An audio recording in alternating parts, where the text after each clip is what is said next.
Greetings, everyone. Welcome back to She's Got Oshi. This is Nisa. This is Katie. And this is part 2 of our Death Note walkthrough, Death Note conversation.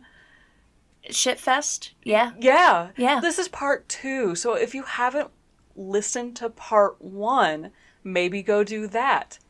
Or just listen to this and be confused. You can do that too. I'm not your mother. That'd be weird. Yeah, no thanks. So when the houses are bugged, there's not a whole lot I really want to talk about. It is where the infamous potato chip scene happens. Any thoughts on the potato chip scene? I love it. I love it so much. It is so extra. Oh my god, it's so extra. It's so over the top in such an unnecessary way. Mm-hmm. But is that not Light? Is he not it's just unnecessarily light. Over the top? Yeah. Like, it's beautiful because it's so cringy. It is. And what is Light but cringe? Like... He's an edgy teenager.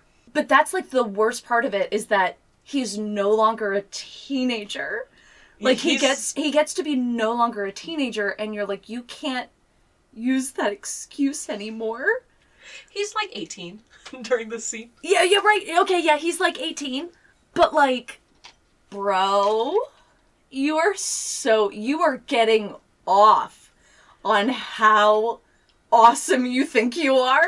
Like, I have no doubt that he is rubbing one out continuously at night, just thinking about himself and how awesome he is. And I love it. I love it. He's crazy and narcissistic, and it's beautiful. But he's not rubbing one off to those magazines he's hiding. No way in hell. No. I love that that's also, he's like, yes, this is totally a normal thing that a schoolboy my age would do. I will sit on my bed, and I will flip through a porno mag and do nothing else. Nothing else. But just flip through it. And nobody's gonna find anything weird about that. No. Never even rubbed one out. Even rubbed one out in front of those cameras. You were a coward. Light Yagami, a coward. Oh, God. He's above the age of consent in Japan, but in America, that would be some illegal shit. That would be some illegal shit. That would. This is illegal shit anyway, because they bugged someone's house without them knowing. Well, Nisa, what is this world but America with That's our phones? True. I know. Because I think about it, and I'm like... Because at first, when I was reading it, I was like, well, that's not that bad. That's not that big of a deal. That's not that big of a deal. Because we're just so used to the idea of our phones always listening to us. Yeah, and our Ring cameras cameras are just always on. And our accessible laptop by the government. Cameras are probably always recording us. Yep. All of that. So that's normal. But not for 2003 when this takes place. Yeah. At that point, we didn't realize that George Bush had bugged all of our phones and was listening to us every hour of the day. It was only 2 years after 9/11. Yeah. Light, I feel like he acts too perfect during all that bugging. Yes. If L was not already suspicious of Light, that did it. That really did it. Not only were you so careful about everything that they noticed, some of your little traps that you placed, no sane person is going to put a piece of paper in their door to be like, oh, it's just ridiculous. It's absolutely ridiculous. You are outing yourself as at least a fucking weirdo. At least. And that's like on a good day. I mean, I get the idea that like you're a teenager and you don't want your parents in your room and you don't want people going in there. But at the same time, I could be wrong, but I think in the anime they added the pencil lead trick in the door hinge. Yes. I don't think that was in the manga. In the manga, in both the manga and the anime, he talks about how he doesn't have a typical, what we would think is typical, a door knob. He's got a lever. And so he, instead of letting the door level go perfectly perpendicular, he lowers it just a hair. And so if it's perpendicular, he knows someone's been in there. Right. And then the anime adds another layer on top of it, like a third trigger. Okay. And it's just like, that's ridiculous, my dude. Yeah, it's absolutely ridiculous. And I remember he said that the first one was caught. So they... Yeah, the first one, he does the paper trick on purpose because then no one else is looking for any of the other tricks. Right. And it's like, bro, even the paper trick is weird. You're like a 17, 18-year-old kid. What are you so concerned about? Yeah, I mean, I grew up in a healthy family. I had a good relationship with both of my parents. Mm-hmm. I never worried about them going into my bedroom. I did have to worry about my parents going through my stuff. And that in and of itself is suspicious, so I wouldn't have done it. That's true. Like, it's very suspicious and, like, conspicuous, so I wouldn't have done that, because that just seems silly. And at that point, it almost seems like, okay, so you're either stupid because somebody's gonna see this, or you're hiding something. Like, why did you do this? Comment section. Tell us if you ever stuck pieces of paper in your door to see if your parents got into your room. Yeah, tell me if you're also a weirdo. I just assumed they were going in my room and hid the shit better.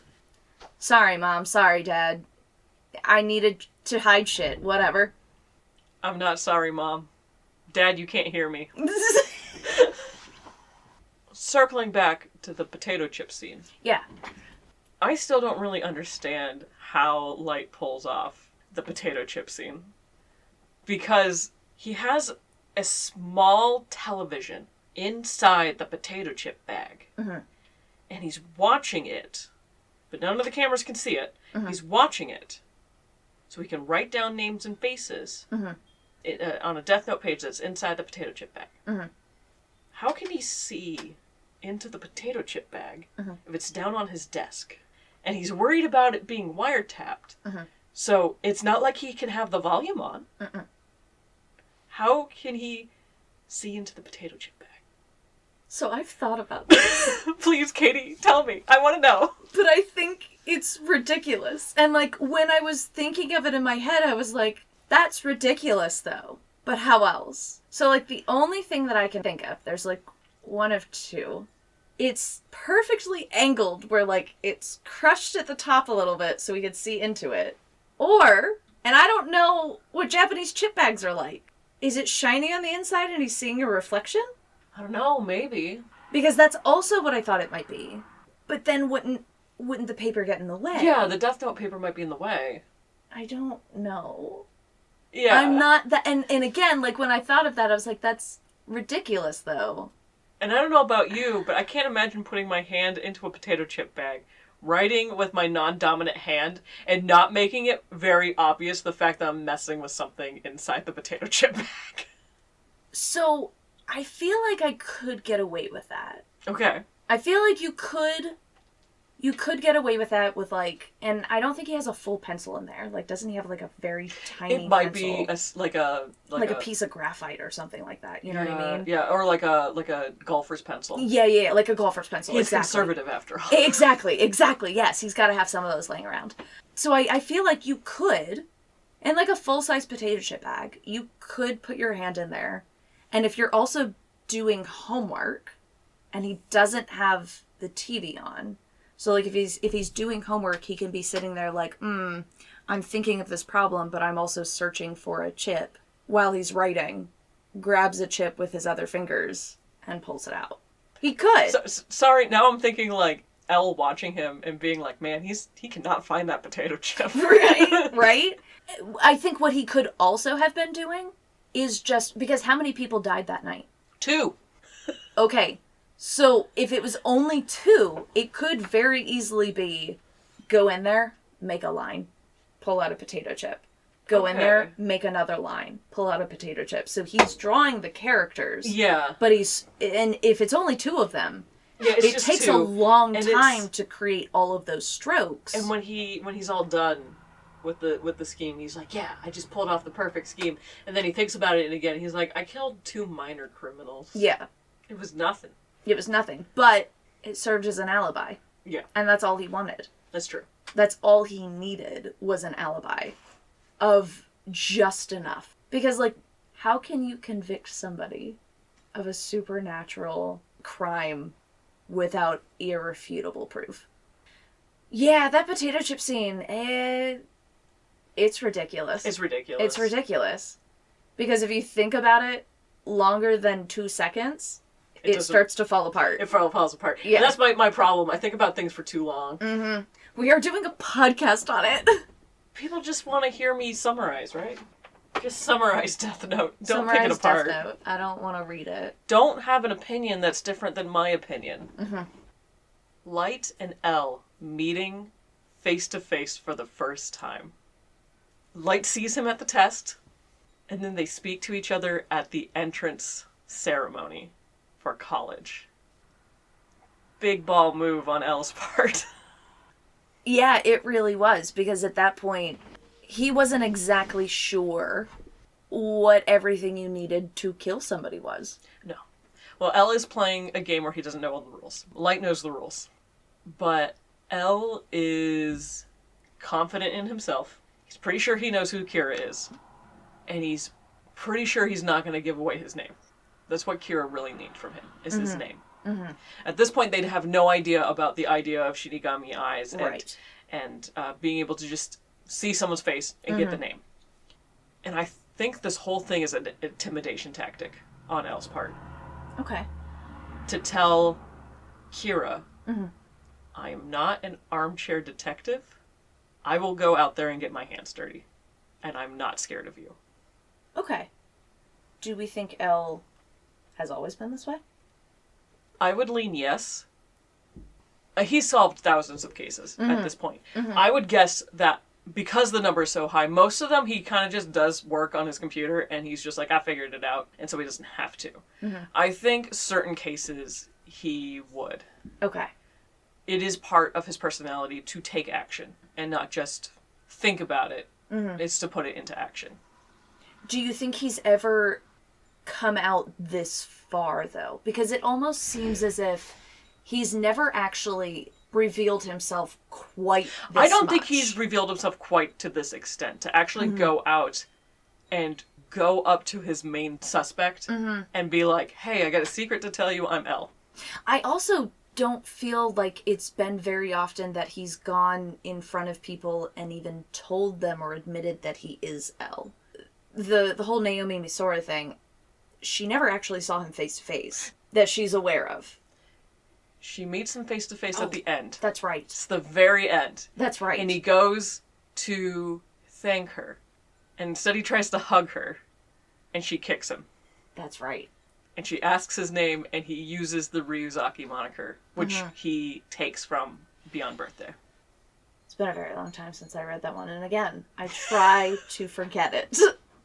I'll never forget it. Not now, at least. You read it twice. Good lord. I have. I've read it twice. Oh, good lord. No, I don't think he's ever had to go out and be like, this is who I am, using the actual L moniker. I wouldn't be surprised if he went out and he used one of his other names, like Ryuzaki. I mean, the only reason why he's using Ryuga Hideki is because he's a popular actor right now. Right. So if someone tries to write down that name, there's a good chance you're going to kill the actor. Which is very rude. Right. Very rude. Very rude. Very rude, because for all he knows, the killer's just going to be like, I'll try it. I'll try. I'll try. Any of his other aliases, I'm sure he would have.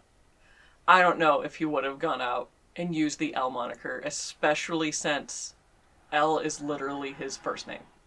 The best cover is no cover at all, so. No, I agree. And I'm going to say, I think as the story goes on, Light gets better at reacting to things. Yes. He gets better at acting like he's reacting. Yes. He hasn't figured that out yet. No. Listen, if the greatest detective that ever lived came up to me and said, hey, I'm the greatest detective that ever lived, my reaction wouldn't just be stone cold, calm face. It would very much be, you start with, yeah, right. Yeah. Or like, no shit, man, what? Mm-hmm. Like, you would have a reaction. Mm-hmm. And Light has nothing. None. Not again, a single reaction. Making himself look more suspicious as he tries not to. Yes. Because it's not natural to not have a reaction. Yes.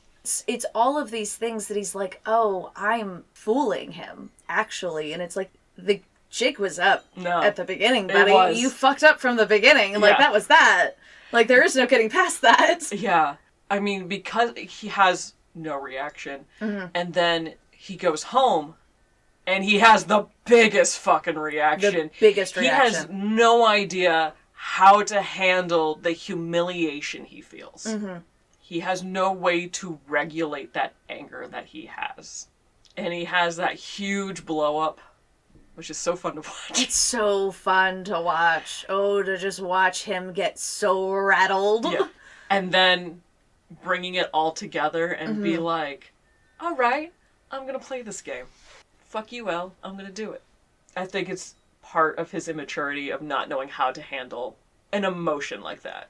And it's also so fascinating to see him go from an absolute temper tantrum, because that is what it is. It is just a temper tantrum, to being, no. I'm actually going to win this game. And it's like, you're playing his game now. It was your game. Mm-hmm. And now you've literally just allowed him to flip the tides. And I really do And he doesn't even know all the rules. No. And he doesn't even know all the rules. And now you're basically allowing him to play you and not even allowing himself to realize, these are my downfalls. I need to fix these before I can play this game and turn it back around and make it my game still, because he's playing in my game. That's what it should have been. Yeah. But he couldn't handle it. No. He can't handle the pressure. Mm-mm. He just can't handle it. And I love it!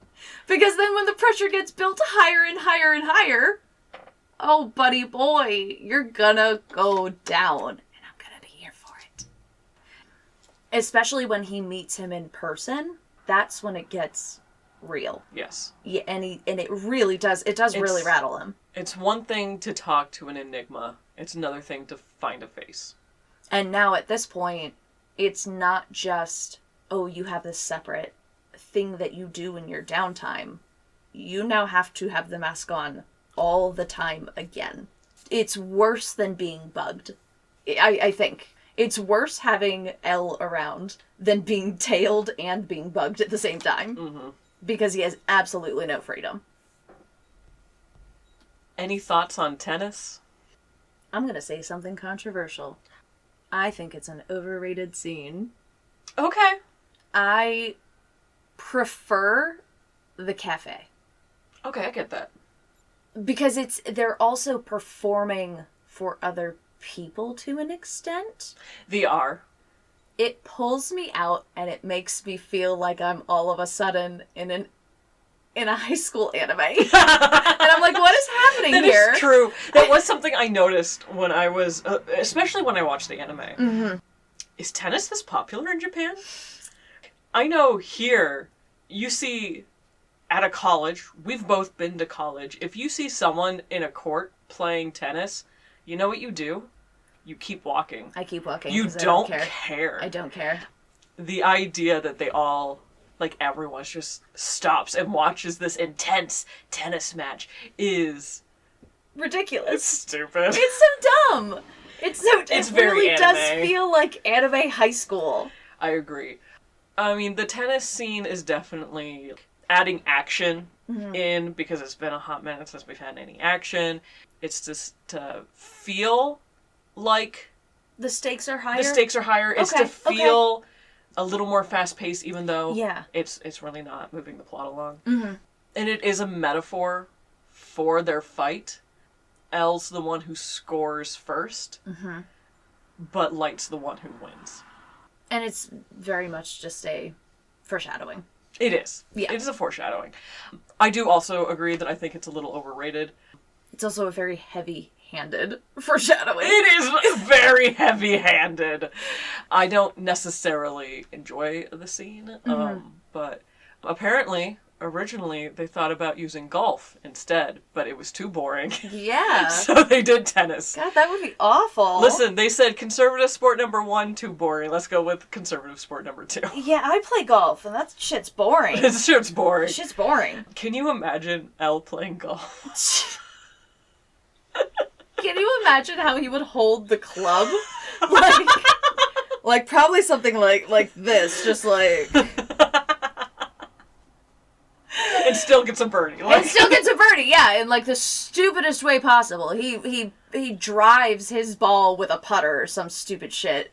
God, it makes me infuriated just thinking about it. I'm so glad they switched to tennis. I don't know anything about tennis. Yeah, me neither. Do you have any thoughts on the cafe scene?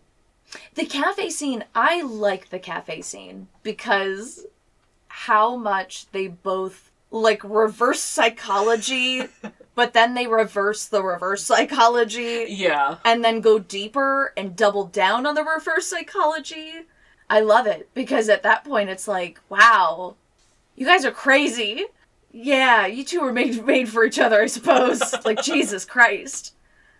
Yeah, apparently, according to Volume 13, the questioning that Elle gives Light about the photographs was his test that he was going to use on the Japanese task force who meet him in person. Because he interviews them all individually to determine if they were Kira. And if there was ever a moment where he had a doubt, he was going to ask them about the photographs. But he deemed that none of them were Kira, so he didn't ask them. But I thought that was an interesting fact that he was going to ask them about that.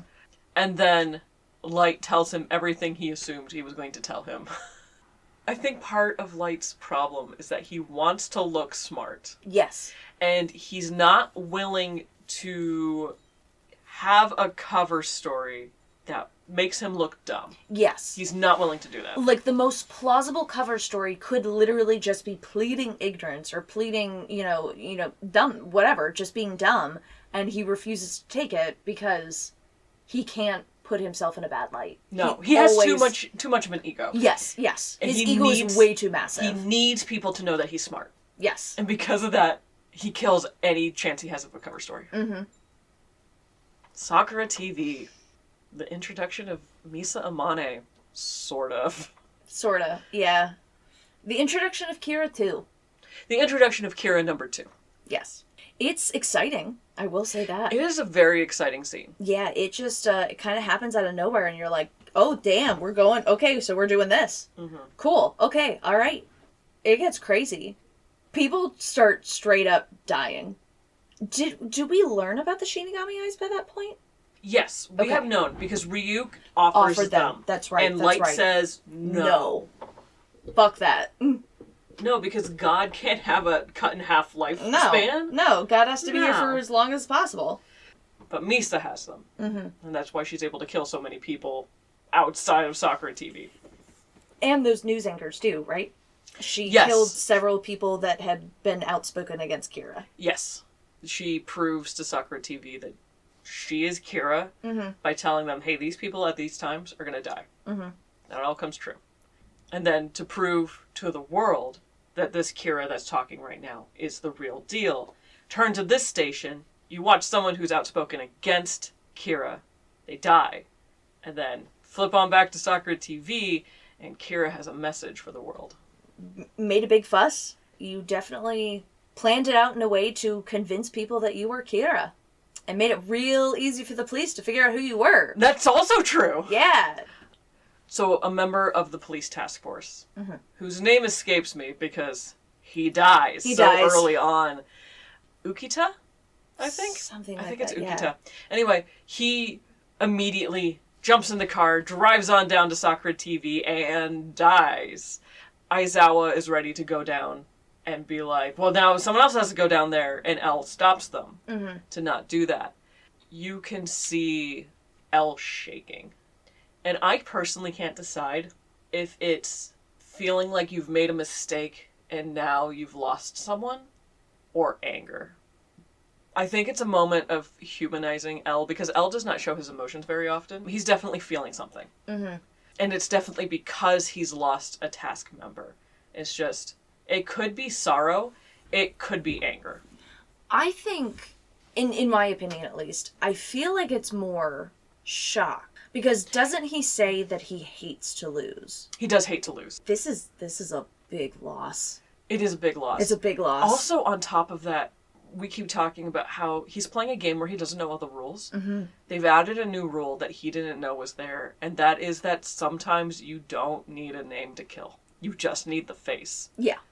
Can I randomly bring something up? Yeah.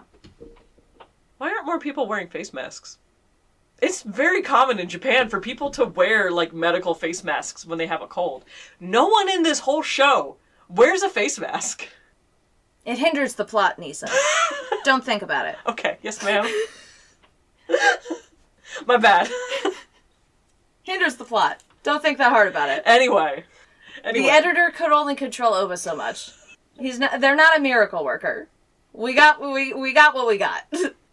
But no, that is really interesting that I haven't thought of that before. Yeah. Nobody does. Nobody. No one in the whole show. When I was reading the manga, I looked for it. God damn it. We should have never done this anime, because now we're thinking too much about it and tearing it apart and ruining it. Ruining it. Ruining it. Don't think about it. Don't think about it too hard. Don't think about it. Don't think about it. Don't think about it. Just move on. Move on. And can I just say, for an old policeman, Soichiro's kind of a badass. He's had a heart attack. He's in the hospital. Yeah. And he's like, you know what? I'm going to solve this problem. I'm going to solve this problem right here, right now. Jumps into an armored van or whatever, drives straight into the TV station. Yep. Make sure that his face isn't exposed to the outside. Pulls a gun. Very, very, very cop of him. Yeah, right. To get all of the tapes. Mm-hmm. Like, damn. Yeah, and he does it. He's like, everybody else is messing up, so I guess I will take matters into my own hands and just fix it. And then he does. He does. He does. He has to. Nobody else was doing anything about it. Yeah, he's the reason why everything eventually solves itself. Do you want to talk about Misa? I would love to talk about Misa. Let's talk about Misa. Misa Amane. Misa Amane. So, I love Misa as well. I know a lot of people have some really big feelings surrounding her, but I just find her so interesting because did she really have a choice? Yes. Yes, everybody has a choice. Everybody has a choice, yes. But, like, when you really look at it, her parents are killed before any of this shit really happens. And their killer basically gets off. And then Kira kills him. So already, she has a connection with Kira. An emotional connection. Because he actually brought to justice her parents' killer. So she's going to feel a certain way about it. Then, it turns out that a Shinigami has been stalking her. Now, I could not find, I looked everywhere. I could not find any information for how long Jealous had been watching Misa. The only thing that we have is that Jealous had watched Misa always. That's the only line we get, is that Jealous always watched Misa. And Rem came to him one day and saw that he was upset because it was her last day. Mm-hmm. And that's when he decided he was going to save her. So she already has a connection with Kira. She doesn't understand how the power works, but she already has, like, an emotional connection. Now a Shinigami kills itself for her, which she has no prior knowledge of. And all of a sudden, a Shinigami god of death drops in front of her with a notebook and says, here you go. This is how it works. Kira's all over the news. She's going to immediately realize this is how he's been doing it. He has won. Like, this Kira has won. With all of these things lined up, and this girl is horribly traumatized. And she's not very old either. She's 19. Yes, so she's 19. So, like, all of these things have... A cradle robber. So all of these things have happened, like, during her formative years. It doesn't seem like her parents died recently. It seems like they died when she was younger. Not super young, but definitely at least younger than 19. Which is still formative years for a kid. And have all of these horrible things happen to you. And then she's not only stalked by a human who is going to now kill her, but she was also stalked by a Shinigami who then killed himself for her and dropped a death note in her hands, which is just, kill people, it's yours now, here you go. I don't know, like, how else are you supposed to take that besides, well, this must be fate. This must be fate. All of these things happen for this to drop on my lap, and it's like, well, it must be fate. A dumb, traumatized, stupid young brain is like, I feel like she didn't have much of a choice through the way of circumstances. I get what you're saying. Not saying that she is not ultimately evil and culpable of murder, because she is. Mm-hmm. But like, how else were you gonna take all of these things happening to you? No, I get that. See, I don't have very strong opinions about Misa. But no, I see that. I just don't think maybe this was the smartest way of going about it. For sure. Because I can see why she has this connection to Kira, and I can see why she would want to reach out to him, especially when she figures out what his powers are. Well, more than that, I think it's the fact that she also realized, or at least superimposed on top of her idea of Kira, is that he's for justice. He is actually taking out the bad people that should be taken out, that deserve this punishment. Like her parents' killer that was let go. Or the fact that she even says she's a pop star. She has had people stalk her and everything else, and nothing really happens.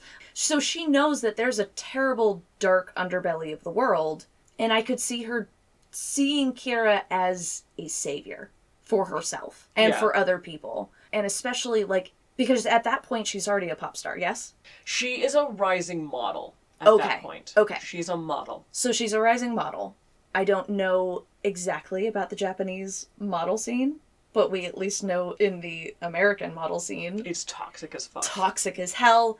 Terrible, filled with so many abusers and rapists and everything else. So you can assume that she has not really ever seen the good side of humanity triumph. So I can see why she would latch onto that. But then again, that takes away her agency. That's part of my issue with Misa. She has agency up until she meets Light. Yes. She chooses how she's going to meet Light. She does all of that. And then she meets Light, and everything she does from here on out for him. And that drives me nuts. Yeah. The first thing I have on my notes for Misa is the Shinigami have awful taste, and so does Misa. Yep. Number 1. Fake goth. Why would you want to date a Republican when there's a Shinigami lesbian right there? Right there, buddy. I think Misa could have been a much more interesting character from the standpoint, like, I think, again, I'm biased, I really like her interactions with, like, Elle. Yes. I think it's really fun. I do. It gives off a big, like, big brother, little sister kind of energy. And even with Matsuda. Yes. I enjoy her interactions with other characters. I enjoy her energy. I think she can be a lot of fun. But all of her motivation suddenly vanishes the moment she meets Light. And I feel like it would have been much more interesting if... I'm not even saying that she doesn't even have to have a crush on Light. I'm just saying that she has other ideas in mind, that she maybe disagrees with how he does certain things and does her own thing and doesn't necessarily follow all of his orders and just does her own thing, and Light's hands are tied because he can't do anything about it. And he can't control her. I think that would have been much more interesting, but instead she starts as an obstacle for Light to deal with and becomes later a prop for him to use. And I don't want that for her, but that's how it's written. Yes. Because if you think about it, let's say Misa did still keep more of her agency, and she didn't lose it as soon as she met Light, the man who was Kira. She wouldn't have been able to last long. I don't think she would have been able to last within the story and also still have Light being successful. Because I think ultimately, Light is too selfish and narcissistic to allow someone to be that near and know so many of his secrets that it had any kind of power over top of him.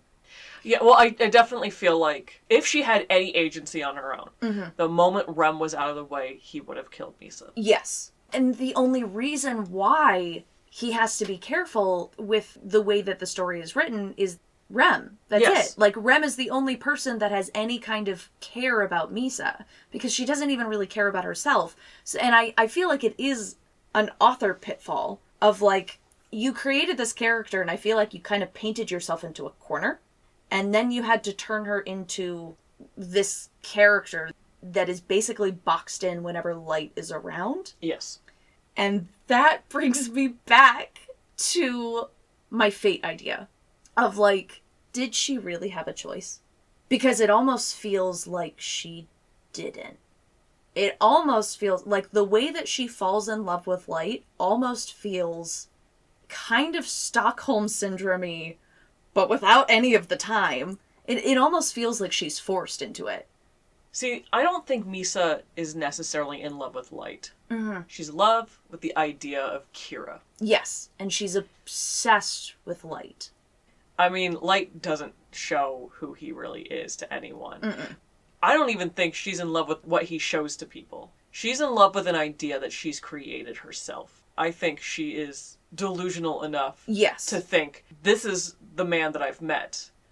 It would be interesting to know what Misa's reaction would have been if Kira was like an ugly old man.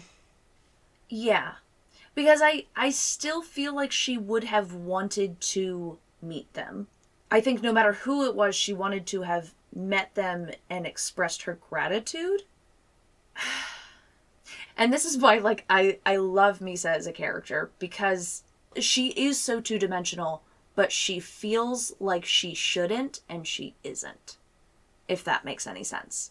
Like, we see her with Matsuda, and we see her with, you know, reacting with L. And we actually see her, you know, like, reaching out to Light, expressing her love to him.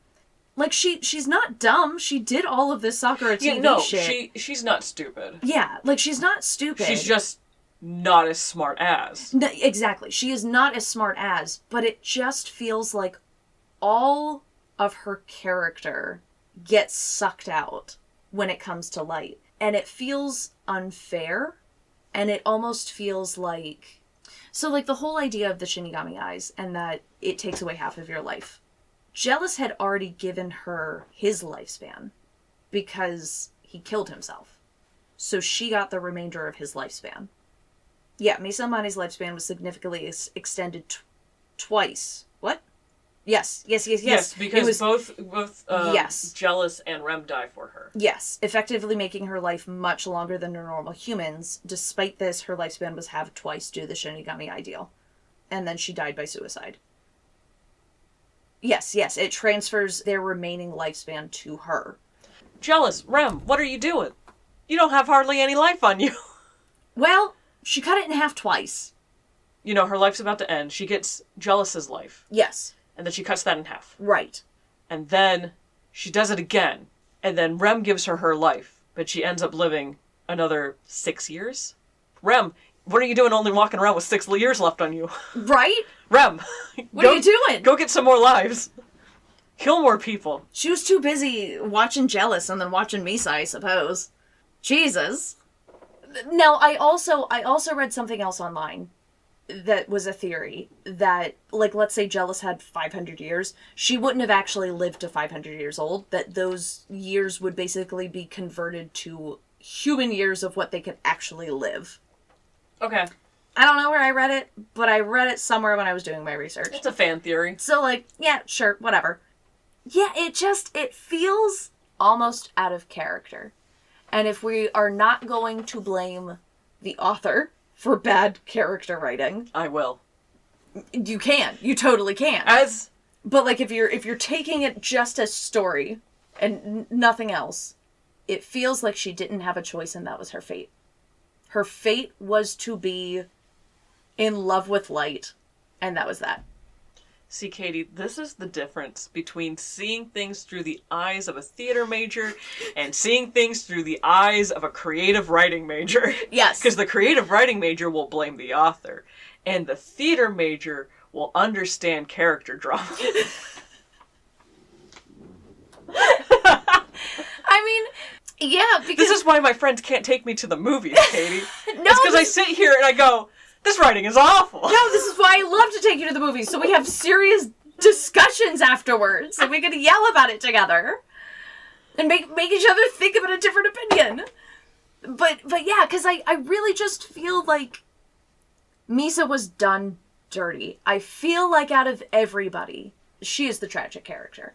Because I feel like all of her agency was taken away. All of her agency is taken away. And it doesn't feel completely by her choice.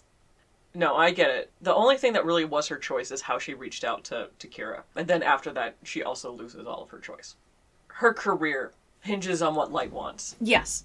Like, she has no goals outside of Light anymore. Which is a travesty and bad women writing. Yes, it's bad writing for women. Maybe that's why I like Misa so much, because I feel for her, and I feel for what her character could have been. Maybe that's why. Probably. And I don't, because I'm like, hey, author, get good. Get good. One thing I wanted to talk about, because we mentioned how the Shinigami will die if they give life to a human. That means that at least when it comes to Shinigami using the Death Note, intent matters. If you kill someone for necessity, if you kill someone for enjoyment, doesn't matter. Mm-hmm. If you kill someone for love, it matters. So suddenly what the Shinigami intends affects the rules. If you think about the butterfly effect, killing one person, cutting their life short, is going to affect everyone else they would have ever met. Which means they're probably increasing and decreasing lives when they do something like that. But if they don't have the intent to increase anyone's life, then they wouldn't die. So that intent matters. How do they describe the numbers above the heads? They don't. They don't. In 13, the author mentions that when Ryuk shows Light's lifespan, there was some complicated formula that they used to show it. The author doesn't remember what that formula was. And everyone else's is just random gobbledygook numbers. They don't mean anything. They just look cool. In recent months, the world has changed. Crime may be down, but anxiety is up. If someone somewhere needs only a face and a name. Have you taken the perfect selfie, but you had fears of posting it because Kira may know about that time you kicked a dog? How public is your life? Introducing Face Shield Privacy Services. We remove your image from search engines, social platforms, and public databases because exposure is no longer harmless. Reduce your digital footprint, limit facial indexing, control who can see you. Justice may be watching. Make sure it's looking somewhere else. Also offering Face Shield Blur Me video filters. Automatically pixelates your face in online meetings because, statistically, your coworkers cannot be trusted. Face Shield. In a world full of justice, anonymity is protection. Justice cannot kill what it cannot see. If a Shinigami decides to use a death note to end the life of a killer of an individual it favors, that individual's life will be extended, but the Shinigami will die. The Shinigami will then disappear, but the death note will remain. The ownership of this death note is usually carried over to the next Shinigami that touches it, but it is common sense that it be returned to the Shinigami King. By manipulating the death of a human who has influence over another human's life, that human's original lifespan can sometimes be lengthened. If a Shinigami intentionally does this, that Shinigami will die. But even if a human does the same, the human will not die. Okay. It sounds like if it was not intentional, the Shinigami will not die. Okay. And that does also mean that, theoretically, a butterfly effect could happen. Yes. With other lifespans. Okay. But doesn't that kind of mean that, theoretically, the lifespan could be always changing? Theoretically. Okay. Depending on how active the Shinigami Society is feeling like being. Because right now, they're really lazy. They're not doing shit over there. That's true. We gotta wait until the Death Note short stories for that to happen. Yeah. They start getting busy then. Misa sends letters to the station. Elle has Light write a response from the original Kira. And Misa gets excited because Kira has noticed her, Senpai noticed her. And so she sends a letter, like a journal. On this day, I'm going to do this. And then on this day, I'm going to do this. There are 3 locations listed. And so they stake out those locations. And at one of those locations, and I can't remember what it's called, she sees Light. And that's how she knows Light is Kira, because she cannot see the numbers above his head. No. Yes. Yeah, she cannot see the numbers above his head. She can see his name, but not the numbers. Right. And I'm just going to say something that was really stupid of her. I mean, most of what Misa does is stupid. She sends a tape saying, I have found Kira, before the last date, which it was the big date that made it sound like this is the day I'm going to see Kira. And it just confirms that she found Kira at Shibuya? Was that what it was? I think it was the other location. I don't think it was Shibuya. Okay. Aoyama. That's what. Aoyama. Thank you. Yeah, she was so dumb. That was really dumb of her. It was so She should have dumb. waited. Oh, and I think that was when the police then sent out the don't get in contact with Kira. Put this behind you. He's not who you think he is. And when she sees that, that's what spurs her to go visit Light. Mm-hmm. And I mean, also on top of that, the fact that Elle brought Light in to the investigation so he could, send that reply to Kira, to the second Kira, it just feels even more like, Elle, you knew. You knew, but at this point you didn't... He wanted to be convincing, so he brought in Kira to write the fake Kira message. Yes, and it's like, you know that Light is Kira. Why didn't you just go for it? And it really does feel like he was more concerned with figuring out why all of this was happening and not who. Well, because he's figured out who. Yeah. And it's like, that was the whole point. If you stop him, then it stops. It stops. He also very much wants to understand the rules that he's trying to figure out. And isn't that his downfall? Yes. So it's all hubris. When it comes down to it, it's all hubris. He wants to figure out the rules. And he also, one of the big things a lot of people point out is the fact that he can't find proof because it's a supernatural device that we don't know he doesn't know the rules of until it's pretty much too late. Yeah, until almost like the very end for him. He has to prove, well, he doesn't have to prove. He has to show the police, this is what's being used to kill someone, and here is the proof that it's this person. Put it in their hands. Because he's not the one going to trial. Right. But he doesn't find the proof. And that's what he struggled with. But when he had the Death Note, was it not proof? At that point, yes. But there were fake rules written in the Death Note. That's right. And because of those fake rules, it makes it look like Light and Misa are innocent. And that's why he's like, after a while, he goes behind everyone's back with Watsuri, and they set up a criminal to use the Death Note, and then they're going to wait 13 days. Because Elle knows Light is fucking Kira. This is a fake rule. And so he sets that up, and when Rem figures out that that's what's going on, that's when she strikes and kills Elle. Because that will kill Misa if they figure that out. Honestly, maybe that was the smartest thing that Light did, was put in those fake rules. The memory gambit and the fake rules, that they saved him. They let him live another, 5 years. Right? Do you believe that he actually had the entire thing thought out? Part of me thought he did. He definitely knew he was going to get that Death Note again. He was going to get his hands on it because he gave the Death Note to Rem, and he knew Rem was going to give it to someone that Elle could catch. And if he's with Elle, which he knows he will be, he's going to get the Death Note back. So he's going to get his memories back. He buries the other Death Note, knowing that he can get Misa to go get it. If he has Misa go get the Death Note, he knows that she will give up half of her life for him immediately. Of course she will. She did it once. She'll do it again. She'll do it again. She probably would have done it a third time, too. So at that point, he knows that Rem will be upset. Mm-hmm. Because he's putting Misa in danger again. So it really was planned out. So I think it was planned out. How the pieces landed, he wasn't sure, but I think he knew what that final state was going to be. Let's say it all didn't come together that way. What does he care? He has no memories of it. He has no memories. He doesn't know. He has no memories of it. He doesn't know. He has a lot of plausible deniability where he would be fine, like, well, I mean, I lived for however many years without the Death Note. I could probably continue doing it, especially if I have something new to focus on, which is Kira, a.k.a. me. And that would mind fuck him for the entire time. Yeah, I think he would be left dissatisfied.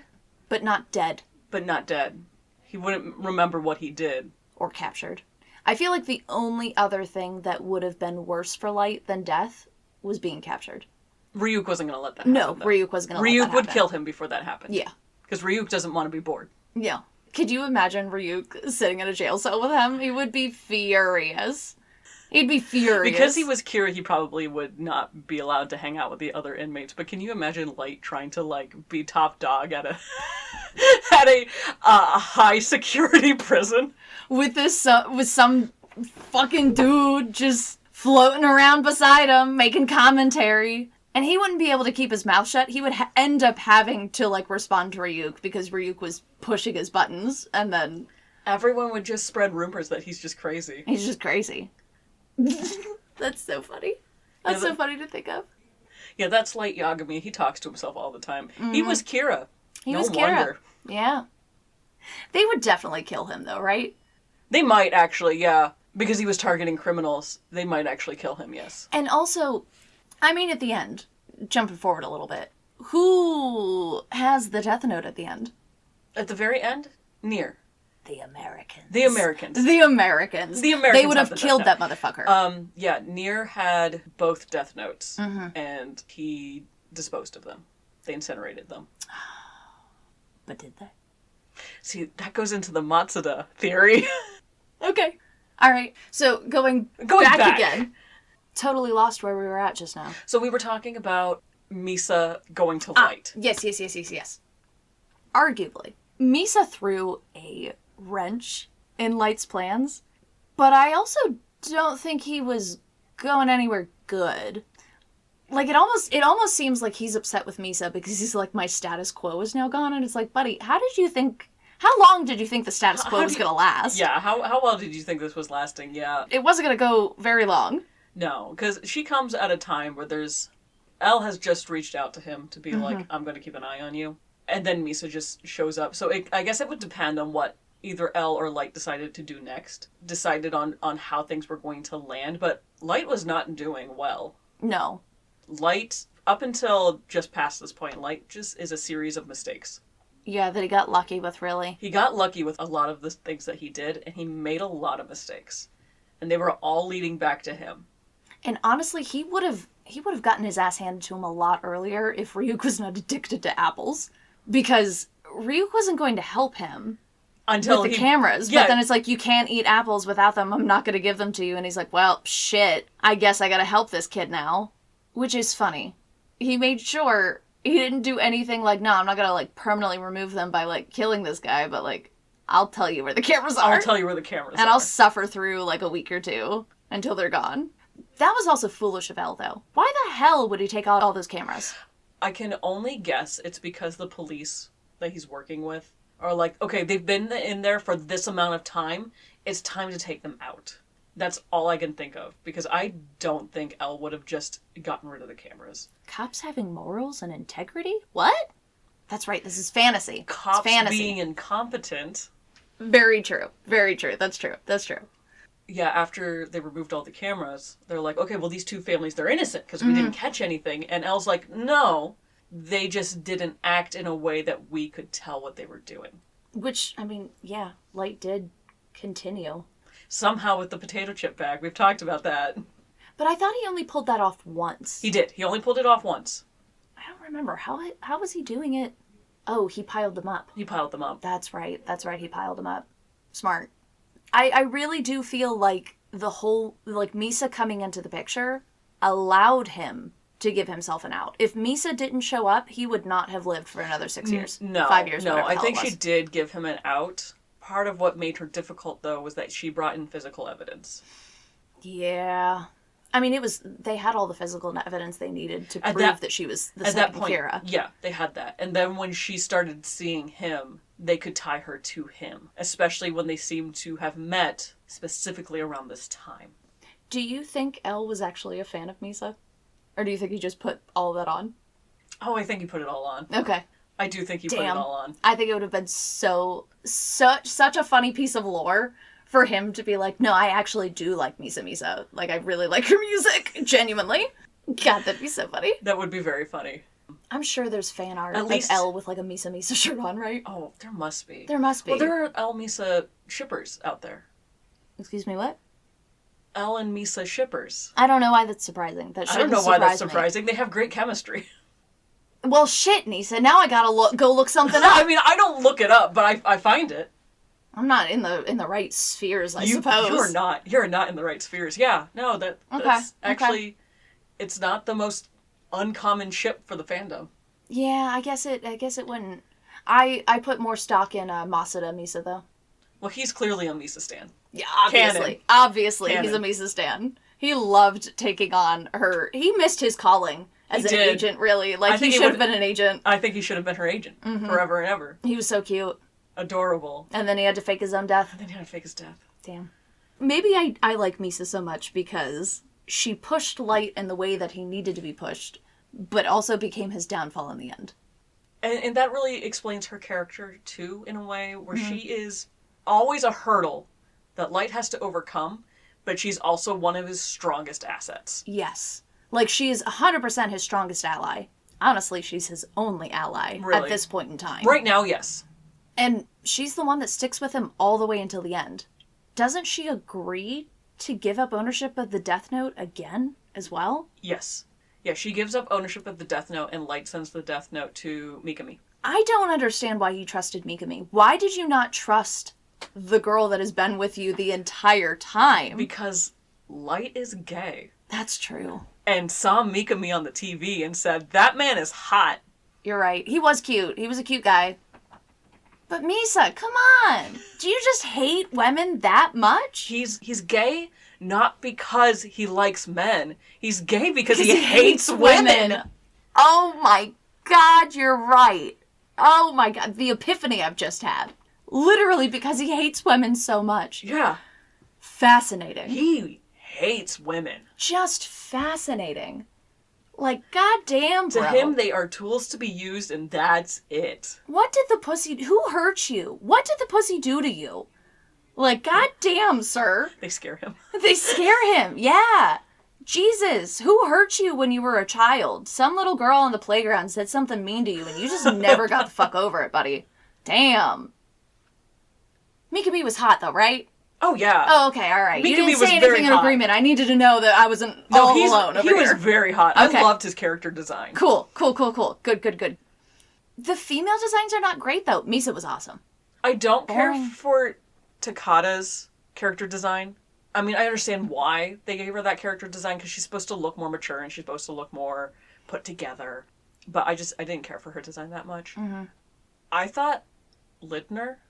hot as fuck. No, you're right. I forgot about her. She's banging, man. Yeah. And Rachel was quite taken by Weddy. Who?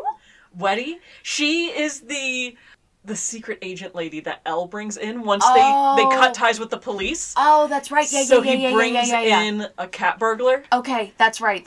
She was pretty hot, too. She was hot. She was hot. But I feel like a lot of the other women, it almost looks like very stereotypical Japanese. Yeah, the rest of them are just traditional Japanese ladies. Weddy and Lidner are white. Mm-hmm. They're white women. Takada and Misa are Japanese. And then there's his mom. There's Sayu. And then there's the random chick he was dating. There's Naomi? Naomi. Yeah. Yeah, that's right. And she's mixed? Yes. Or maybe she's just Japanese. No, she's just Japanese. Okay. Rei was mixed. Oh, that's right. Okay. And she was okay. Apparently a lot of people thought she was really hot. She's not really my type. But... yeah, she was okay. She had nice pants. Okay, yeah. I liked her leather pants. Yeah, they were pretty cool. I have to say, in the anime, they nailed Naomi's face. right as he's, like, telling her, yes, I am Kira. Like, it was just heartbreaking, just on her face of, like, he tricked me, he got me, and now it's it. I'm dead. I'm dead. I'm dead. I can't do anything else but think about all of the ways that I fucked up, and think about all the ways that I cannot avenge my fiancé, and then I'm gonna die. Through no want of my own. Damn. Light, you dastardly devil. I love you. I love you. You're fucked up and I love it. I hate you, Light. Mm-hmm. I hope you have a horrible time. I mean, come on. You gotta like Light a little bit. Not at all. Just a little bit? Let me explain to you how much I dislike Light. Okay. So we meet Light. Immediately he's off the deep end. He's gone crazy with power. I don't like him. And then he loses his memories. And he has become sort of the character that he was before he gained the Death Note. And instead of being just an asshole, he's boring. He's so boring. He's so boring. How is your most interesting trait the fact that you're a piece of shit? Yeah, I love it. Nothing is worse than being boring. That is true. That is true. And it was so true to him as well that he decided, can't be boring. Gotta be a god. Gotta be a god. I can't be bored in my life, and if I'm not gonna be a god, I might as well just fucking die. Isn't that what he did? That's exactly what he did. My girlfriend asked me, like, how do you feel about him when he doesn't have his memories? He's all bright-eyed again. You love those bright-eyed characters. And I'm like, no, he's boring. He's boring. He's so boring. Mm-hmm. I'm just sitting there like, when are you gonna get your memories back, Light? When are you gonna turn back into that piece of shit? Misa, why are you attracted to that? You just want the most boring man you could find. When Rem was right there. Rem was right there. She was right there, Misa. The Shinigami doesn't die if you just love her. And you fuck her. No, she just can't kill to extend your life. But yeah, look at this lady. That's not a lady. I'm not going to misgender her. This is a 19-year-old woman.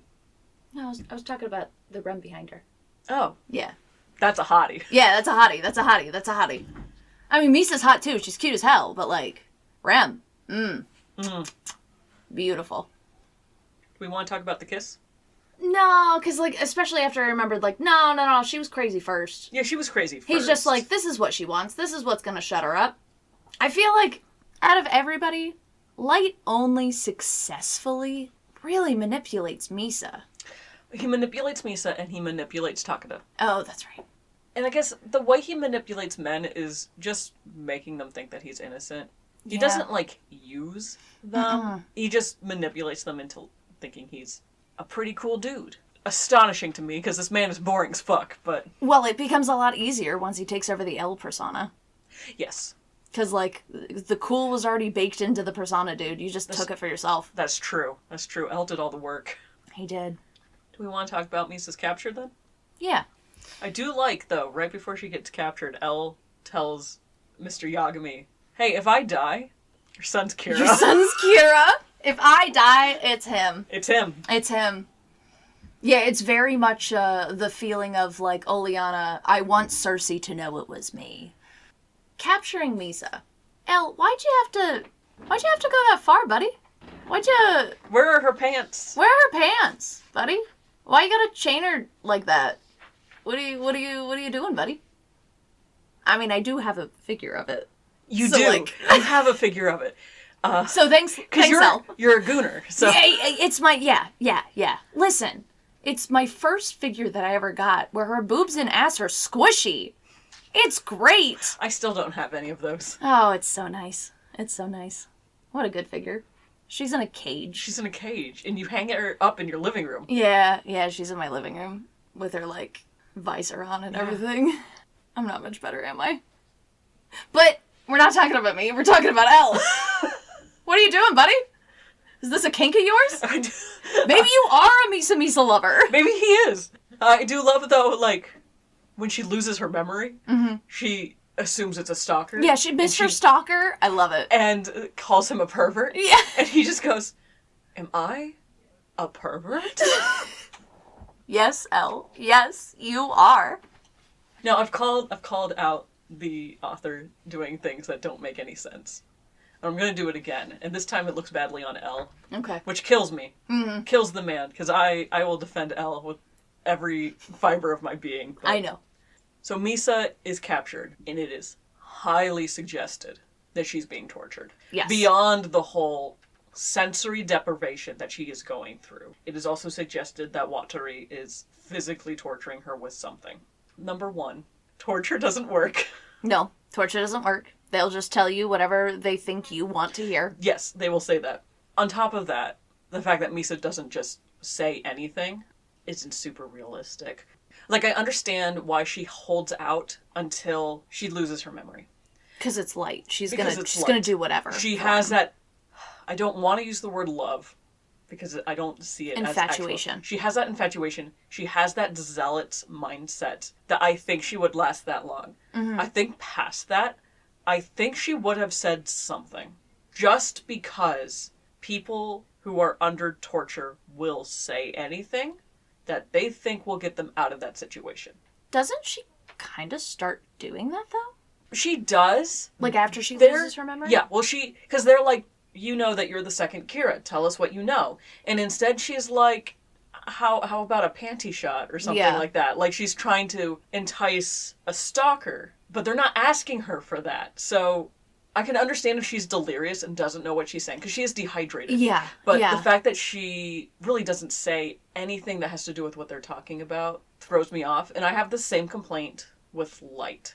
I understand, because he knows, I just gotta wait this out for a little bit. 50 days. Especially when he loses his memory. I would get it if these two can hold out for 50 days, saying nothing and holding their innocence, if they had been, like, specially trained. Yeah. But these are teenagers, and they don't just crack under this pressure. And then when they get out of their confinement, everything's fine. There's no psychological damage left over. Yeah, I will argue that Misa was already fucked up. So, honestly, a little bit more isn't going to do much. Just imagine her being even more fucked up. She gets out, and she has no memory of being Kira, but she's a little more fucked up. I would have loved that. See, you would have loved it. I would have loved it. I would have loved it. Imagine how much less I would have hated Light if he at least had that trauma. Just a little bit of trauma. A little bit of trauma goes a long way. Until he gets his memories back, and then he's like, fuck that trauma, I don't have trauma. Yeah. I am trauma. Yes. Yes. Okay. Yes. Okay. No, I agree with you. I would have loved to see more of that trauma. It would also, I mean, in general, this does sell their innocence more. It would. It would sell their innocence more. Yeah. It also, like, this is supposed to look poorly on L anyway, is to show that he's willing to go to extremes to get what he needs. Mm-hmm. It would have shown even worse on him if now he has psychologically tortured and have left mental scars on these teenagers who are now being seen as innocent. It would have looked so bad on him. But they didn't do it. That's two-dimensional. That's two-dimensional. We're doing manga. We got a limited number. We want to end it at 12. If that's two-dimensional. We need to make it only two-dimensional. God damn it. Oh, fuck. That was good. That was a good one. Thank you. Oh, and they also confine Yagami. Yes, they do confine Mr. Yagami. Him I can understand lasting because he's doing it for his child. Mm-hmm. And if his son can deal with it, he can deal with it too. He can deal with it too. Yeah. And it seems like he handles it the worst. Let's take a moment to talk about the stunt that Soichiro Yagami does. Yes. I'm about to point out something else that doesn't make sense. Oh, God. None of it makes sense. Elle agrees to let them go if Mr. Yagami does this. And I do understand why he has him do this, just from the fact that they don't know what the rules are. They don't know how Kira kills. And if he can just kill with his mind, this should put him in a position where he feels like he has to kill with his mind. Yeah. Soichiro has Light and Misa in the backseat. He drives out to the middle of nowhere, tells them that he's going to kill Light himself, and then kill himself, and someone else will take care of Misa. And he pulls out a gun and shoots a blank at Light. Really close. Very close. Like, you still would have killed him with a blank. That boy is dead. That boy is dead. That boy is dead. Like, y'all ever heard about the Crow? Blanks Apparently kill people. not. Blanks kill people. Blanks kill people. Y'all ever heard about, like, any firearm incident on stage? Yeah, I do remember thinking that, like, that is so not real. If Light's not dead, he is blind, and he is going to the hospital, and he is damaged forever. Yeah, and his ears are fucked. Everything is fucked. Everything is fucked. He's probably got, like, shrapnel in his face and everything else, yeah. I'm going to apologize for using the word damage, but he will be disabled. Yes, yes, yes. I just wanted to point that out. That Light would be dead. So, so now Light is innocent, and it's all fine and dandy, and everything's cool, and he's out, and he's helping with the task force. And he's handcuffed to L. Handcuffed to L. And Misa is under 24/7 surveillance. Yep. But she can live a somewhat normal life now. I mean, she can live her normal pop star life. Yeah, she lives her pop star life with Matsuda as her agent. Mm-hmm. And Light is living his cop dreams. Handcuffed to a weirdo. A weirdo. Mm-hmm. A man who hates him. Why'd they have to be handcuffed? It's for the fangirls. So we're not even gonna sit there and be like, oh, Elle wanted to do it. No, it doesn't make any fucking sense. They just did it for the fangirlies. I mean, theoretically, it's so Elle always can keep an eye on him, but he could just be doing what he does with Misa. Oba knew what he was doing. Yeah, he knew. Oba knew what he was doing. Oba knew what his fan base wanted. It's like, people want to see these two handcuffed together. Yeah. I mean, I didn't, but a lot of people did. No, yeah. We have a friend who recently, like a year ago, he watched Death Note for the first time. Yes. And he'd seen lots of pictures of Light and Elle handcuffed together. Mm-hmm. And he just thought it was a common fan trope. And then he found out it was canon. It's canon. It's canon. You thought it was just weird kinky shit. Nope. Nope. It's canon. Canon. Canon. Elle is having the time of his life doing this, and Light is furious. That being said, Elle is going through a depressive spike right here. That's true. Elle is actually quite depressed. That's right. I mean, we do get some of the best Elle lines in this section. And we do see some of that fantastic chemistry between him and Misa. Mm-hmm. They have a lot of big brother, little sister energy that I absolutely adore. Yeah. And then Light has to be there, which just makes it awful. But he's really not into the case right now because he's done all of this work. And he was wrong. And he's supposedly theoretically wrong. Like, he knows he's right. Mm-hmm. He knows that Light was Kira. But for some reason, Light is no longer Kira and does not remember being Kira. Like, he does figure that out, but he doesn't know how that happens. Like, when they're incarcerated, he can tell the moment they lose their memories. And he does say that he knows Light was Kira. Mm-hmm. He knows Misa was the second Kira. But somehow you don't have your powers anymore, and you don't remember doing it. And part of the frustration is, what if that continues? What if I find the next Kira, and they suddenly lose their power, and they don't remember anything anymore, and it will forever go on like this? Just a wild goose chase for the rest of his life. Yes. What's the point? Why continue to put everyone's life in danger, including his own, for a goose chase that can never be solved? And for stating that out loud, Light punches him in the face. Yeah, and that's him without his memories.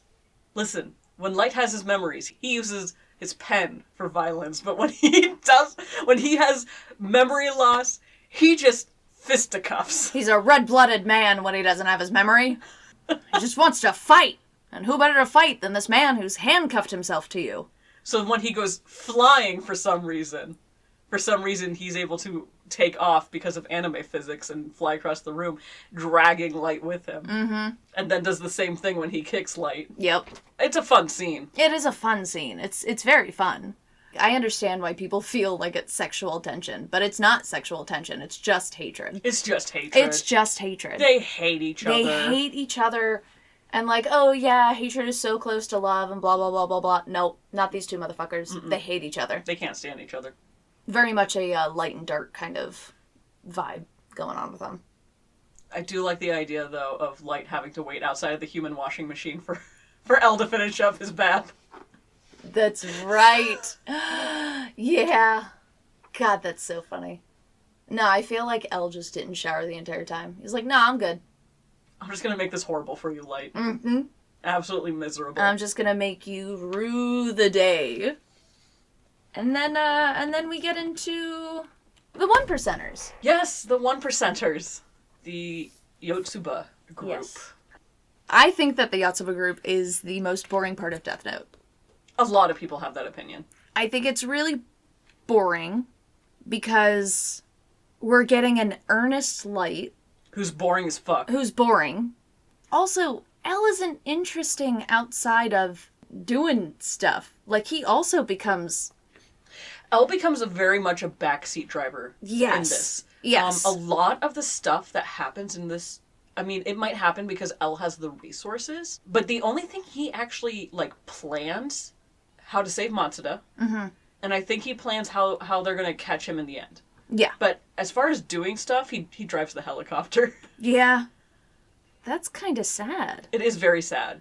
But yeah, you definitely see L just stand to the side and let everyone else take care of it. Yeah. Because it's Light who finds the Yotsuba group. Yes. He's the one who makes the connection.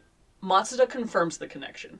And he makes it so Misa can be a point of contact for them. Misa finds the closest thing to evidence. She gets a confession. That's right. That's right. She decided to go act on her own. Yeah.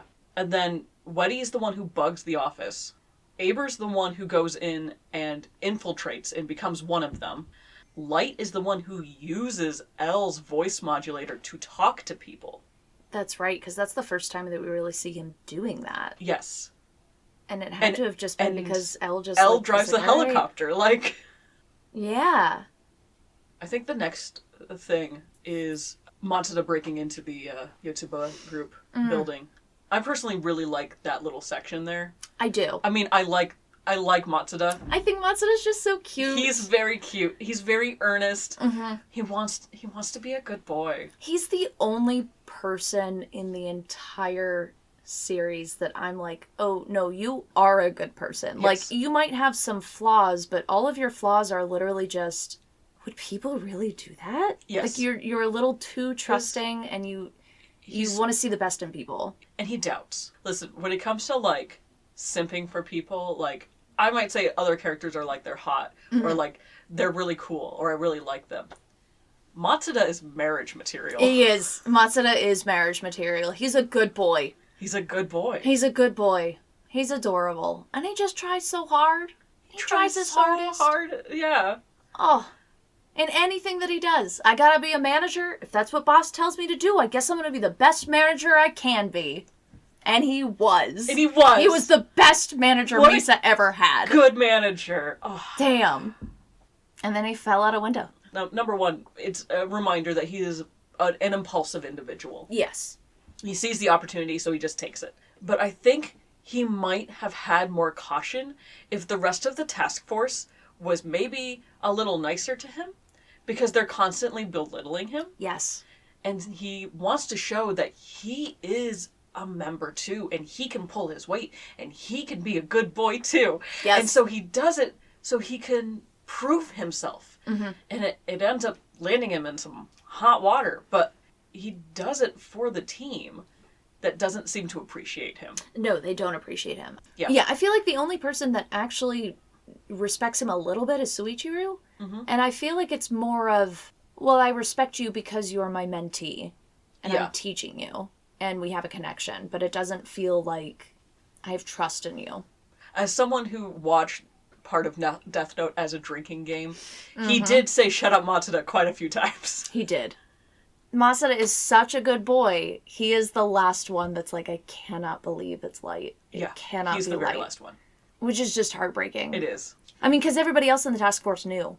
Yes. Like, at the end, they all knew. At the end, they all knew, but Matsuda believed in him until the very end. Until the very end.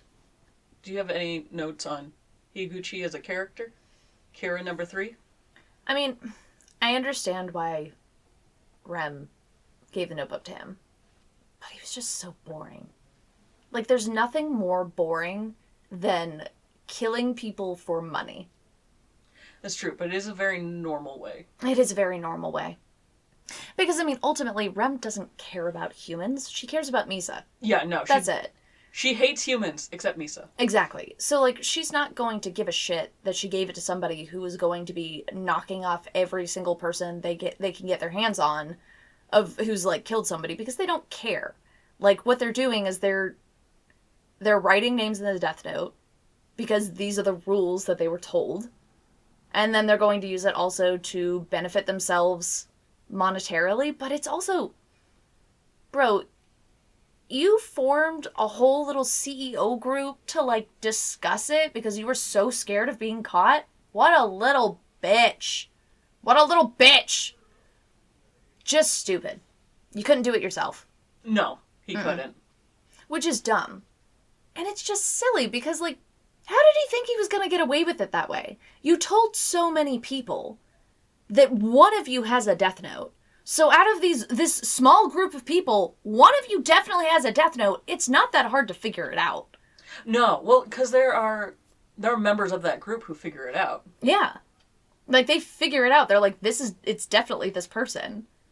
I mean, and I guess it was just really a holdover of hold on to this death note until I can get my memories back. Yeah, he was just a placeholder. Yeah. And Light really had no choice over who it was going to be. And I think he does, like, complain that, like, I can't believe this was the person that Rem picked. Yeah, I think so. Because he's so fucking stupid. But Rem did exactly what you asked her to do, so fuck you, Light. And also, like, Light, I don't think you could say shit. You chose Mikami.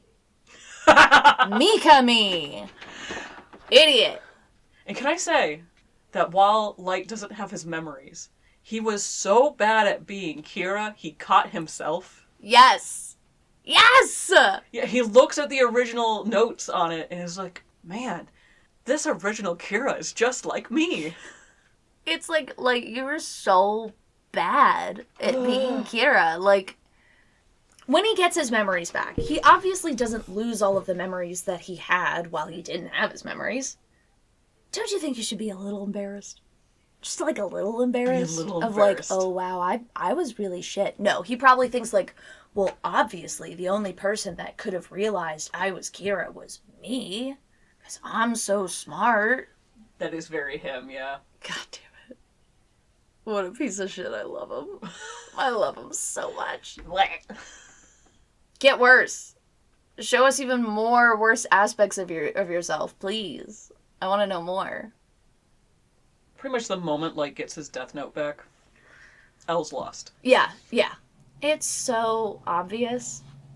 And, like, in the anime, to me anyways, when you're watching the anime, you're like, how does L not know? I feel like Light's entire body is now just, like, changed. Like, I am now who I've always wanted to be, which is evil incarnate. Yeah. Narcissism incarnate is really what it is. That's really what it is. Besides immediately just being, like, bad writing, I think the only reason why L doesn't pay attention immediately is because Rem's there.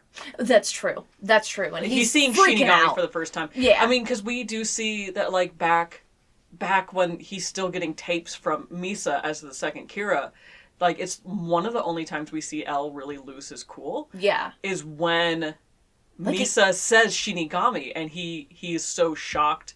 Like, it can't be supernatural. That has to be a logical reason for all of this. Him having to just recalculate his entire worldview. Yes. Yeah. And honestly, that is probably what knocks him off enough for Light to do what he does. To do what he did, yeah. The fact that he has the balls to just kill Higuchi while he's sitting right beside L. Yep. Oh, and he's so into it. He is so proud of himself. There's no way he's not popping a boner while he's popping a boner so hard. And I'm like, yes, sir. You deserve this boner. I want you to really think you've won. So when the end comes, it's worse. I hope he either came in his pants so that they were uncomfortable and sticky, or he got blue balls. That's my hope. You know he came in his pants. He came in his pants. You know he came in his pants. You know that it was 100%. That's what happened. God, even his face, just the look on his face is like, I've done it. Can we also talk about the fact that, Light, sir, you should have invested in some acting classes. Oh, yes. Just a couple. Like, I think like 2 or 3 would have done you a world of good. Because you suck at it. Yeah. No, I've pinpointed the moment where I think Light finally starts doing a convincing act. Mm-hmm. And I think that's when L dies. Oh, yeah. Yeah, because that's the moment he has figured out how to do a convincing act of giving a shit. But isn't that just because he's acting like L? No, I mean like the moment L dies. Oh, I see. Yeah. That scream of sorrow feels convincing. After that, when he says, we're all gonna die, I'm just like, no, go back. Go back, Light. Don't do the we're all gonna die moment.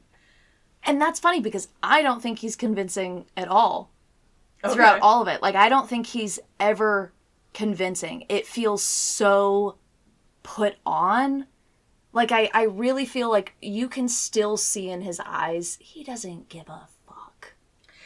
He does not give a fuck. No, I agree. He needed to take some acting classes. And I mean, like, he's not a very emotional person in his day-to-day life. Like, even when he's, you know, putting on the mask of, like, I'm a normal person, it just feels so forced. He's so disconnected from everyone. Yeah. I don't know if he knows how. Yeah, Light sucks at acting. He's not a good actor, no. Elle knows at this point. And I think it's also very obvious that Elle knows there's no way out. Mm-hmm. Like, you've lost. And especially in the anime, he knows. Mm-hmm. I feel like that's the whole point of the feet washing scene. Yes. Elle's big mistake, I mean, he's screwed at this point because Rem is in the picture, he's screwed. Yeah. To do his job, he has to die. Unless he does the thing that he does in the live action movie, which is still kill himself. But a big thing is because Light, genius move on his part, it's probably the smartest thing he does. I swear, this entire memory gambit part and him writing the fake rules is the smartest thing Light does in the entire series. It's really the only smart thing he does. It is. It really is. Elle's screwed at this point. Something else that Elle makes the mistake on, and I think a lot of people have pointed this out, is the fact that because of that 13-day rule, you know, the police are like, hey, these two are innocent, you have to let them go. And he lets them go. And that is his big mistake. The fact that, like, he has physical evidence that Misa is involved, and the fact that they're just like, you have to let her go, is bullshit. It's bullshit. Because he has evidence, and if he hadn't let Misa out of their sights, she wouldn't have been able to pick up the other Death Note. And if she didn't pick up the other Death Note, she wouldn't get involved past the fact that she knows about Rem, and she knows what Rem has told her. Right. She doesn't have her memories. Yeah. So I think if Elle had not let Misa go, he would have survived. He probably would have survived. Because I think Rem is A-okay with Light Yagami getting caught. Oh, 100%. And doesn't that just kind of wrap everything up nice and tidy in a little bow of, like, everybody always just underestimates Misa. Mm-hmm. Her importance. Yes. Because, like, that's... If he would have thought about the fact that she is her own person.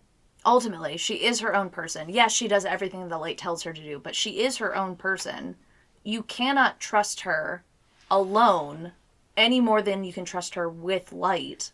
You know, he's also let Light go, and he tells Light, hey, you can go date Misa now. You can be normal. Yeah. And Light's like, nah, I'm gonna be here. I'm gonna stay here. I'm gonna keep doing this bullshit. Yeah, no, but I think his big mistake was letting Misa go. And I think that was not because he wanted to. I think it's because the police forced him. But, like, we also know that Elle has a lot of tools at his disposal. Couldn't he have just defied the government and taken her to a different country anyways? She's also a high-profile person. That's also something they had to deal with. That's right. That's right. I did forget about that. Because she's a singer and a model. Mm-hmm. She is a high... Like, she's not, like, Beyonce. Yeah. You know? She's not, like, international star, but... She is an idol. And so she's going to have notoriety. People are going to notice. And they were already dealing with that. To do that might have been quite the headache. Yeah.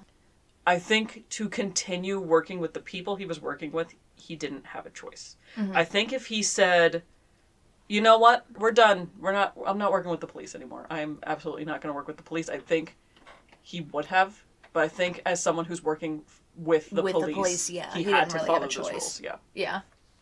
So I do want to say, though, I think it's very funny that on page 64 of volume 7, Elle says, if Amani was the second Kira, she ran into me at the university right before being apprehended. I didn't die then, but she would have seen my name. What he forgot to remember is that Misa is stupid. She doesn't remember his name. She doesn't remember. I think it's funny to think about the fact that, like, she's Japanese. He's technically British. That's true. His name is not written in Japanese characters. His name would be written in Roman letters. Does she even know how to read English? What if she doesn't know how to read that? I don't think she would know how to read English. Like, I know, as someone who can't speak or read Japanese, if I saw someone's name written out in Japanese, I would not be able to remember it to write it down later. Oh, no. I would have no fucking idea. And I'm just imagining Misa being the same damn way. Yeah. And I remember when Light's like, what was his name? And she's like, I don't remember. I see so many names all the time. Yeah. How am I supposed to remember? Also, just thinking about the idea that, like, he calls Misa right after she sees him and gets her. And he's like, what's his name? And she's like, I couldn't fucking read it. I can't read English. What do you want from me? Smart? No, I'm a pretty pop star. That's what you get. So yeah, Elle's gonna die. Elle's death, emotionally, for me, in the manga, reading this section, how I am through most of Death Note, I was just filled with seething rage. Yes. Through most of it. Episode 25 of the anime, I was filled with sorrow. I did very much enjoy how the anime handled the death, probably because of those extra scenes that they put in there. I really do enjoy those extra scenes. So they start with that scene with Elle on the roof, raining. And can I just say, animators, let me see the nips. Their nips would be hard. Let me see them. White shirt. Nips. I want to see it. Give me the nip cut. So Light finds him standing out in the pouring rain. Elle's a little shit to the end, where Light's like, what are you doing out there? And Elle keeps just holding his hand up to his ear and forces Light to come out into the rain. Can't hear you. If you wanna talk to me, come out here and get wet with me. Show me your nips. Show me the nips. Light Yagami, you're boring as fuck. Get out here and Get show out me here and something. show me your nips. Give me something. First, we hear Elle talking about the bells, how they're particularly loud that day. I'm wondering if they're church bells, if it's for a wedding or a funeral. Yes. And the audience and Light can't hear them. And then Elle has this moment where I think he tries to have an honest conversation with Light. Mm-hmm. Elle knows that he himself is a liar, and he knows that Light is a liar. And he has this hard-hitting question. Tell me, Light, from the moment you were born, has there ever been a point where you told the truth? And then all the sound cuts out. And it's such a hard-hitting moment for Light to really see that Elle has seen through him through everything. Mm-hmm. He's seen through him the entire time.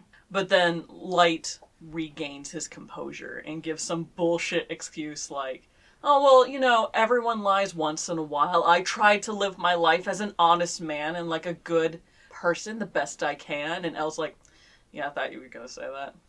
I think that question, along with the sound design, was such a biting moment to show.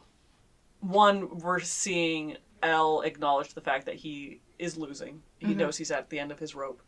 And to see that he acknowledging to Light that I've been able to see through you this entire time. And I'm giving you a moment to be honest with me. And Light doesn't take it. So, do we want to talk about the theological aspects of this? Sure. Because it was obviously a very poignant moment. And it really made me think of the Last Supper. And how many times did Jesus say to Judas, you will be the one that betrays me for a bag of silver? Like, you will be the one that betrays me. And Judas always says, no, I'm your closest follower. Like, I love you. I would never do this.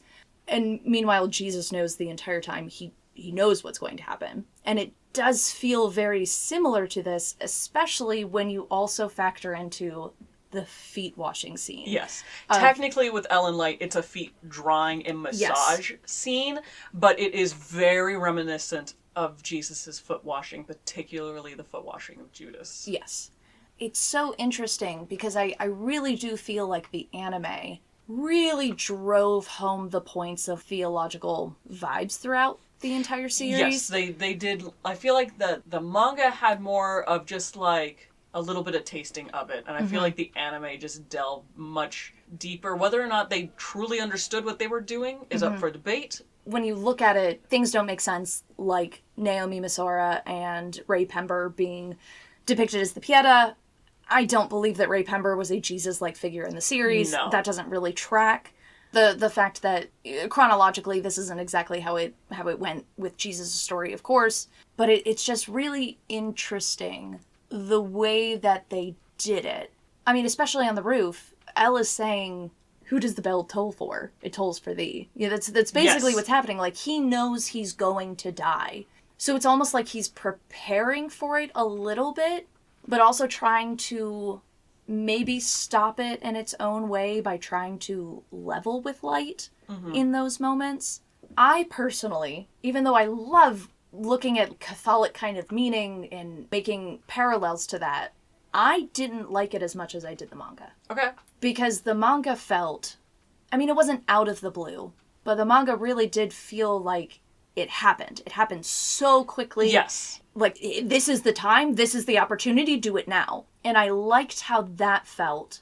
It felt more like Elle was losing, and I like the idea of Elle losing and realizing as he is dying, I have lost. Meanwhile, with the anime, I feel like he realizes he lost way before then. I mean, the one thing I will say, like, in the anime, even though I prefer how that presents it, I will say that it does treat Elle in a less human way, and the fact that he's able to tell, this is the time where I die.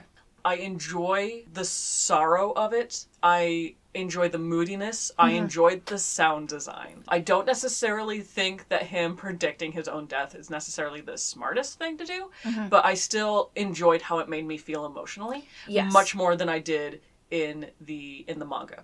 And I like it because in the manga it feels so sudden, but in the anime it does kind of, you're able to go through those emotions, and then I like being able to go back to the manga now because you understand all of these emotions have really been laid out for you in the anime. It's really been, I mean, showcased to you exactly with the sound design and the symbolism that they use and the kind of like color contrasting that they use between them. And then I feel like you can have all of that feeling, like, you know, that is how Elle felt, but he felt all of that in a split second. Because I feel like that's more realistic. And also, what I really don't like about in the anime is it almost makes me feel like Elle gave up. And I don't really think Elle gave up. Elle had not given up. Because right after we have that sad moment, he gets a call from Watori to come down to the control room. They have a criminal set up to test the 13-day rule. And that's the moment where Rem is like, oh shit, I gotta go kill this guy. And in the manga, there's not that lead up to it. And because of that lead up, I wasn't able to be sad. I was just mad because I was angry the whole time. All of Volume 7, I was just seething through the whole thing. Again, I'm going to talk about sound design just a little bit again, because in his actual moments of death in the anime, we don't hear his thoughts. We see him fall, we see him in Light's arms, we see him see Light's face, and he passes. In the manga, we hear his thoughts of, I knew it, I wasn't wrong, but and it trails off. And I do like that we get to hear that in the manga, but I'm glad they didn't include it in the anime because it wasn't necessary at that point. Yes. I feel like because they added those two other scenes, his inner dialogue, it no longer becomes necessary. It doesn't become necessary. Yeah, it's not necessary. It would have been too much. I believe in the 13th volume, it explains that an editor assumed that the rest of his thought would have been, but I lost for now. They decided to not include that because they wanted it to leave it more ambiguous. It is supposed to be a foreshadow for his successors who are about to enter the story. The idea that in his dying moments, Elle, while he knew he lost this battle, he won't necessarily lose the war, even if he won't be around to see it to the end. I don't know if I like that. That's okay. And I mean, no, it does track, especially when we look at the short stories and we see flashback to Nier's younger childhood, and we see Elle talking to them through a laptop without his voice modulator, talking to them about who he is and how he does things. So yeah, I mean, he was creating the next group of geniuses. Yeah. I don't know if he was creating that group of geniuses, The Whammy house itself was trying to create another L. Oh, okay. I guess, no, you're right. That it was more of he was helping lead and teach the next generation. And it insinuates that they wanted him to choose who his successor was. But I don't think he was super interested in choosing a successor. No, I don't think he was interested in choosing a successor. I think he was just interested in watching and maybe help guide these individuals and seeing if any one of them piqued his interest. Which Mello and Nier did. I mean, especially because it seems what we're given is that it was kind of posed that it was between the two of them. Yes, it was very much between the two of them. But before we get too far into Mello and Nier, I have some bitching to do. Yes. This is the writer in me, and I'm very torn about these feelings. Okay. I want to talk about how exactly L dies. L dies because Rem writes his name in the Death Note. We never see it. That's fine. I have faith that she did indeed write his name in the Death Note. I'm not going to come up with some weird, crazy conspiracy theory. Back in Volume 4, Rem already agrees to kill L because Light tells Misa L's death would bring him happiness. And so Misa says, Rem, will you do it? And Rem's like, okay, just tell me where he is and I'll go kill him. And then the very next day, Misa gets arrested. So Rem doesn't get around to killing him. And then at the end of the day, she kills L. Part of what annoys me about L's death is that if Rem had gone and killed him in Volume 4, it would be a very dissatisfying ending because Light didn't earn that death. Does Light earn his death here? A big part of the Yotsuba arc is to try to show that he's earned this death. But I don't necessarily think he has, because at this point, L has more information now than he did previously. And Light doesn't necessarily have more information now than he did previously. And the only way I feel like he has earned any amount of credit for killing L is the idea that the Yotsuba arc was not about killing L, it was about killing Rem. I don't think Light's that smart. See, and then that makes me feel like it's poor writing. The thing is like a lot of the back and forth between Light and L that people say that they like is the fact that it's two smart people trying to outsmart one another. What is the difference between Light killing L in the way of having Rem write his name in a notebook than having someone who is stupid and uncharismatic be like, hey, Shinigami, kill L for me, and them being like, okay. Because in this way, he has not outsmarted L in that way. He's just manipulated Rem into doing his work for him. You see, I don't see the Yotsuba group as something that Light did to earn L's death. I see more as, if he was going to earn L's death for anything, it would be destroying all of the work that he has done up until now and discrediting it, which he did through giving up his memories. Now, L still believes that he's Kira, but in the eyes of the law, he did everything he needed. If L is going to continue following the law and working with the police, that's all he had to do, was just discredit all of his findings, depress him enough that you're gonna make a move kind of out of desperation, because that's kind of what the criminal and having him write a name in the death note and then waiting 13 days like that, at that point, your last option is to prove it wrong. I don't know if that's desperation, as it is just, I want to test this thing. See, I think in general, if, let's say L was the one to find the death note, and he picks it up, I don't think he would ever go on a I am justice killing spree like did. I can definitely see him testing it. Yes. I can see him trying to figure out how it works. L has finally been given the rules of the game he's been playing for over a year now, and he hasn't known what the rules are. And I think he's trying to figure out, I mean, number one, he knows he was right. And he knows the way to prove he was right is to test that 13-day rule. Because that discredits everything else. Yes, because it will discredit everything. And I think that was just step one of figuring out how this book worked. because I think he wanted to test this book out as far as he could, that the people he was working with would let him. And that thought, what other rule could he have tested? Besides that, I think he had to have tested that one first, right?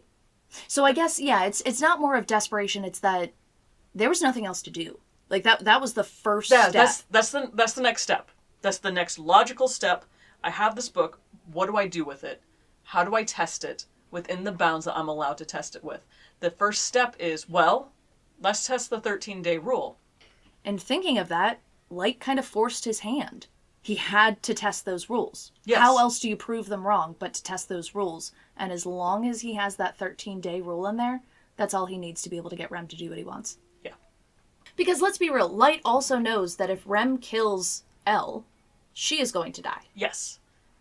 So actually, yeah, I think Light actually might have been smart enough to realize, all of this is culminating into discrediting all of the things that he has discovered up to now, and also, I will get 2 birds with 1 stone. Yeah. I have to convince Rem to do it. As someone who fucking hates Light, I think he did think out, because this is the only way that the storyline will make sense to me. Yeah. Is thinking, okay, I have to save Misa.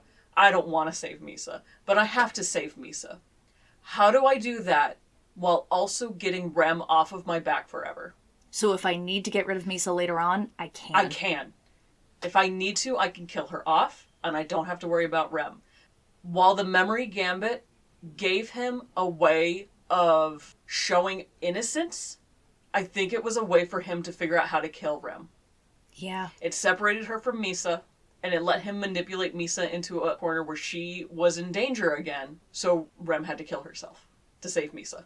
That's kind of crazy, because I didn't think Light was smart enough until just now, and I'm realizing, no, he was smart enough. This memory game and writing those fake rules are like the only smart things that Light Yagami does. It's literally the only smart things. It's it. That's it. And that's funny, because I thought, well, the memory gambit was one of the only smart things he did, but now it's like, oh, okay, so that actually had multiple layers to it that I didn't realize you thought all the way through. And I mean, that's the whole point of taking both Shinigami out into the middle of the woods and burying it and having them bury it, because I am convincing you, I know what I'm doing. This is all a plan. It's to save both of us. And meanwhile, he is just sealing Rem's fate. Yeah, that's what he's doing. All right. My boy's smarter than I thought he was. Cool, good for you. Killing Elle was a bonus at that point. It was about killing Rem. It really was. And maybe that's why he's so absolutely giddy about it, because the entire plan was to kill Rem. But oh my god, it's working out so well, I do get 2 birds with 1 stone. I would also pop a boner, Nisa. I don't know about you, but I would also pop a boner. Sitting in that helicopter? Like, god damn, I can't believe this all worked! Idiots, all of you! And then he gets way too full of himself from that one successful plan. He thinks he's a genius. And he never does a smart thing ever again. Never does a smart thing again. Nope. Elle's dead now. Elle's dead. That's part 1. Part 1 of Death Note. It's only taken us however long. We thought we were going to do this in 1 episode. Yeah. That's insane. I never thought we were going to be able to do this in one episode. I really did think. I don't know why. Especially when you were like, we should also talk about the live action, like all the different adaptations. We should talk about all of those. I don't want to do that anymore. I didn't think so. I don't want to do that anymore. No. We'll do short stories in 13th and we'll end it at that. Okay. Cool. Sounds good. Cool. We threw in Beyond Birthday. We did throw in BB. So take your bonuses where you can get them. Hey guys, we messed up again. We did it again. We had more stuff to say. Whoa. So I guess there's gonna be a part 3, and then we're cutting it there. I swear to God, I'm not doing another part of this stupid series. But it's so good. Yeah.